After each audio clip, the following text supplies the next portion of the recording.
Hi, it's me, Liz again. I wasn't planning on doing a video, but I did receive a comment that asked for a video response, so I will give a response to their question. I will read it first so you know what I'm talking about. It says, I have a question about deities. In Wicca, who exactly is the Mother Goddess, and who is the Lord and Lady and the Horned One? Is the Mother Goddess a moon goddess, and if so, is that Gaia? Although I don't actually know what Gaia means. Also, apart from having the main god and goddess in Wicca, I've noticed that many people worship other deities from mythology, like Isis, etc. Does this change depending on what type of ritual people do? Basically, who worships what god in Wicca, if it makes any sense? Can Wiccans worship the Baphomet or Pan, for example, or is that only seen in Satanism? Also, who are your deities, and how did you choose them? Sorry for a really long question, but it would be great to see a video on this to help understand, especially if you've got pictures or anything. Thanks for reading. I won't say who wrote me this, you know who you are. So I'm going to try and answer it in sections, and I'm trying not to run overly long because I have been. This is the third video I've tried, and I keep going 12, 13, 14 minutes because this is a really long subject. Just to show you, these are just two particular mythologies. This is Egyptian. Heck, Egyptian and Greek. 6 pages worth.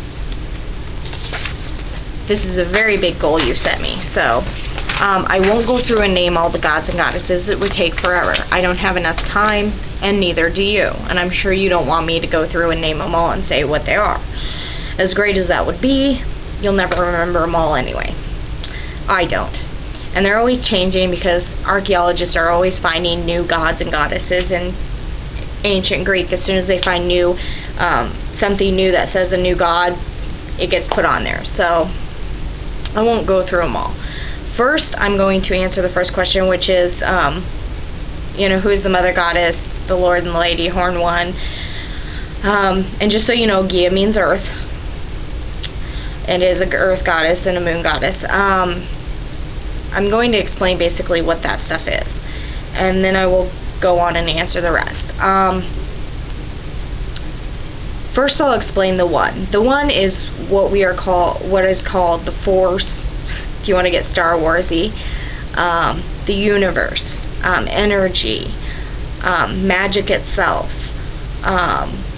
the stuff, antimatter, molecules, the stuff that makes everything up, the energy that runs through me, you, the earth, the flowers, the trees, rocks, that makes up everything in our world.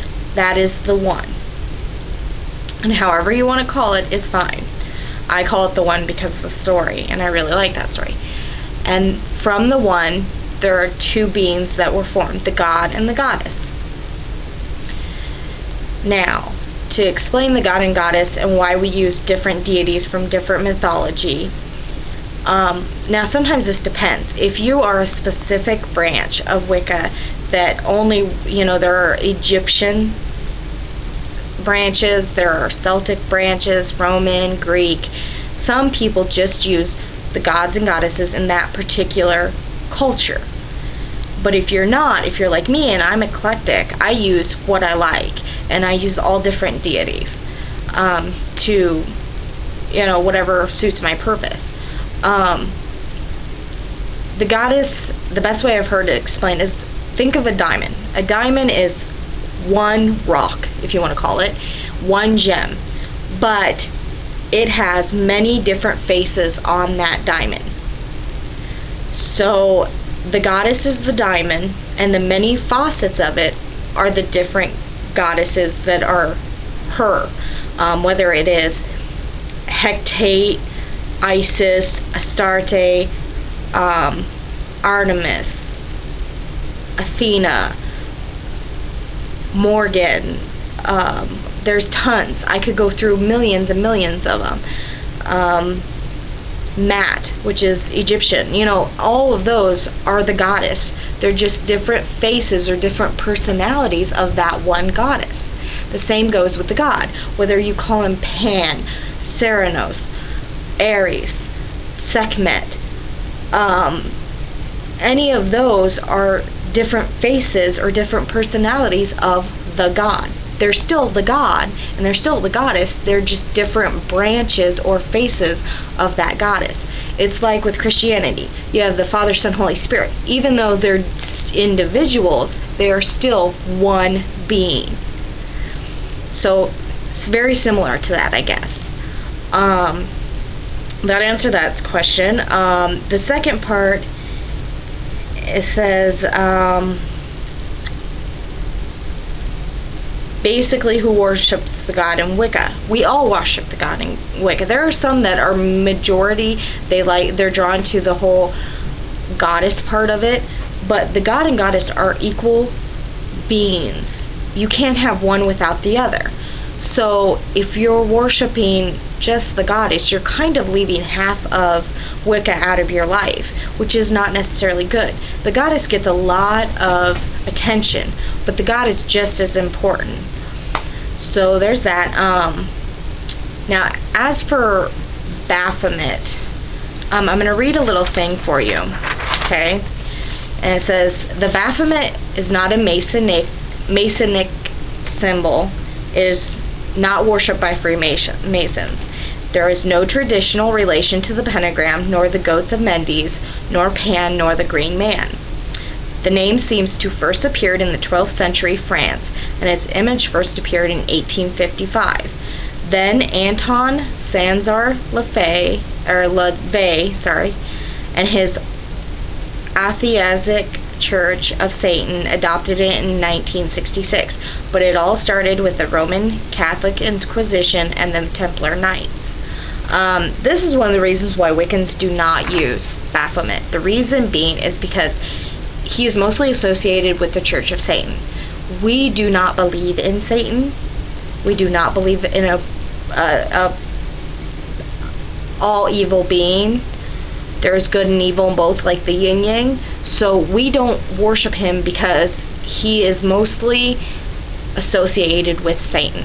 That is why a lot of Wiccans steer clear to him. And this has got to be your own personal choice. He doesn't actually go with any of the mythology of ancient times that we've found. So here's the thing: did someone just make him up? You know, I mean, he doesn't. It's not like he's ancient Greek or something. He doesn't go with a particular mythology. It seems to have mostly come about with Satanism. So and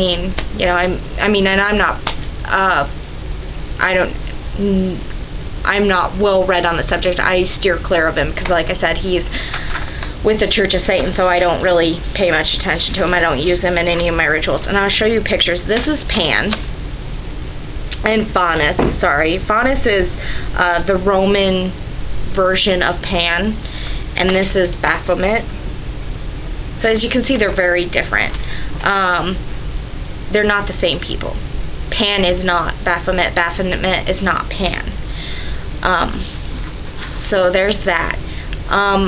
Personally, I don't have two major deities that I pick. I pick just the god and goddess because that encompasses all of them. I've never really felt drawn to one particular god and goddess in one particular mythology. You can, however, just meditate on it, and we've went over meditation. That is a good way to figure out answers to a lot of questions because it helps you to go within yourself and figure out what you want. So meditate on what deities speak to you and choose them. I just go with the god and goddess because it encompasses them all. So hopefully that answered your question. And like I said, best way to do it is to go through and just research some of the different, Sumerian, Babylonian, Greek, Egypt. You can even go with Viking, Celtic. Look up all their god and goddesses and see which ones you like. You might, and there are some that are in previously written spells. There's the chant of the goddess, and that in part tells you about the whole diamond thing, because it says, I can't remember it all, but it has Astarte on it, Hecate, Kali, Diana, Isis, and they're all one person, but you're chanting her by many names. If you listen to the Charge of the Goddess, it will tell you that she's all one person. She's just many facets of one person. So hopefully that helped you out. If it didn't, write me and let me know.